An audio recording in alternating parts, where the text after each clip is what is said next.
ಗ್ರಾಮ, ಬೆಂಗಳೂರು ತಾಲೂಕು, ಜಾಲ ಹೋಬಳಿ, ಗಡಹಳ್ಳಿ ಅಂತ. ನಮ್ಮ ಹೆಸರು ನಾಗೇಶ್ ಅಂತೇಳಿ. ನಾವು ದಾಳಿಂಬೆ ಬೆಳೀತಾ ಇದ್ದೀವಿ, ದ್ರಾಕ್ಷಿನೂ ಬೆಳೀತಾ ಇದ್ವಿ, ದಾಳಿಂಬೆ ಬೆಳೀತಾ ಇದ್ವಿ. ದಾಳಿಂಬೆ ಬೆಳೀತಾದ್ರಿಂದ ಒಳ್ಳೆ ರೇಟ್ಗಳು ಸಿಕ್ಕಿತ್ತು. ಹೋದ ವರ್ಷ ಮಾತ್ರ ಭಾಳ ಮಳೆ ಬಂದು ಆಮೇಲೆ ಬೆಳೆ ಸರಿ ರೇಟ್ ಸಿಗದಿರೋ ಭಾಳ ಅಧ್ವಾನ ಹೋಗಿತ್ತು.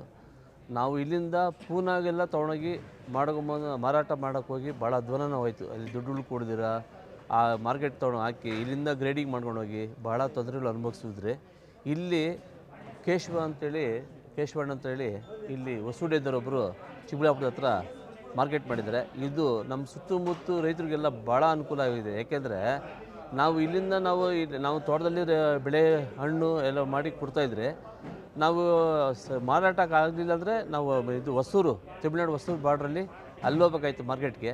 ಇವಾಗ ಚಿಕ್ಕಬಳ್ಳಾಪುರದಲ್ಲಿ ಇರೋದ್ರಿಂದ ಇಲ್ಲಿ ಸುತ್ತಮುತ್ತ ರೈತರಿಗೆಲ್ಲ ಭಾಳ ಅನುಕೂಲ ಆಗ್ತಾಯಿದೆ. ನಮ್ಮೂರಿಂದ ಜಸ್ಟ್ ಒಂದು 30 ಕಿಲೋಮೀಟ್ರ್ ಅಷ್ಟೇ ಇದು. ಅದರಿಂದ ಆಮೇಲೆ ಗ್ರೇಡಿಂಗು ಹಿಂಗಿಸ್ಬೇಕು. ಮೇಯ್ನು ಗ್ರೇಡಿಂಗ್ ಹಿಂಗಿಸಿದ್ರೆ ಒಳ್ಳೆ ರೇಟ್ ಸಿಗುತ್ತೆ. ನಾನು ಇಲ್ಲಿ ಇವತ್ತು ಬಂದೆ, ಮಾರ್ಕೆಟ್ ನೋಡೋಕೆ ಬಂದೆ.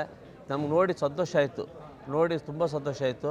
ಇಲ್ಲೆಲ್ಲ ಈ ಗ್ರೇಡಿಂಗಲ್ಲಿ A1, SS, SB ಎಲ್ಲ ಇದೆಯಲ್ಲ, ಇದು ಗ್ರೇಡಿಂಗ್ ಹಿಂಗಿಸ್ಕೊಂಡ್ರೆ ಪ್ರತಿಯೊಂದೂ ಸೇಲ್ ಆಗ್ತಾಯಿದೆ. ಇಲ್ಲಿ ಏನೋ ಒಂದು ಸಣ್ಣದಿಂದ ಕಾಯಿಂದ ಹಿಡಿದು ಹಸಿರು ಕಾಯಿಂದ ಹಿಡಿದು ಎಲ್ಲನೂ ಸೇಲ್ ಆಗುತ್ತೆ.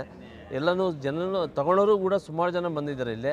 ಅದರಿಂದ ಇಲ್ಲಿ ಸುತ್ತಮುತ್ತ ರೈತರಿಗೆಲ್ಲ ಭಾಳ ಅನುಕೂಲ ಇದೆ. ಇದನ್ನು ಉಪಯೋಗ ಮಾಡಿಕೊಂಡ್ರೆ ಒಳ್ಳೆ ನಮಗೂ ರೈತರಿಗೂ ಅನುಕೂಲ. ಇಲ್ಲಿ ಮಾರ್ಕೆಟ್ ಇಲ್ಲಿ ಇವರು ಕೇಶವಣ್ಣವ್ರಿಗೂ ಇಲ್ಲಿ ಸುತ್ತಮುತ್ತ ಜನರಿಗೆಲ್ಲ ಅನುಕೂಲ ಆಗಲಿ ಅಂತ ಮಾಡಿದರೆ ಇದು ನಿಜಕ್ಕೂ ಇದು ಒಳ್ಳೆ ಅಭಿಪ್ರಾಯ. ಆಮೇಲೆ ಇದು ಸಂತೋಷ. ಇದು ಅದು ನೋಡ್ಬೇಕಂದ್ರೆ ನಾವು ಬಂದರೆ ನಮ್ಗೆ ನೋಡಿದ್ರೆ ಸಂತೋಷ ಆಯಿತು. ಬೆಳಗ್ಗೆ 8 ಗಂಟೆಯಿಂದ ಬಂದೆ, 9 ಆಕ್ಷನ್ ಅಂತ ಹೇಳಿದ್ರು. ಅದಕ್ಕೆ ವೇಟ್ ಮಾಡಿಬಿಟ್ಟೆ ನೋಡೋಣ ಅಂದ್ಬಿಟ್ಟು ಇದ್ರೆ 10 ಗಂಟೆ ಎಲ್ಲ ರೈತರು ಎಲ್ಲ ಸುಮಾರು ಜನ ಬಂದರು. ಎಲ್ಲ ಥರ ಹಣ್ಣು ಇಲ್ಲಿ ಆಕ್ಷನ್ ಆಗ್ತದೆ. ನಿಜಕ್ಕೂ ಸಂತೋಷ ಆಯಿತು ನೋಡಿ. ತುಂಬ ಇದು ಅನುಕೂಲ ಪಡ್ಕೊಬೇಕು ಅಂತ ರೈತರೆಲ್ಲ ಕೇಳ್ಕೊತೀವಿ.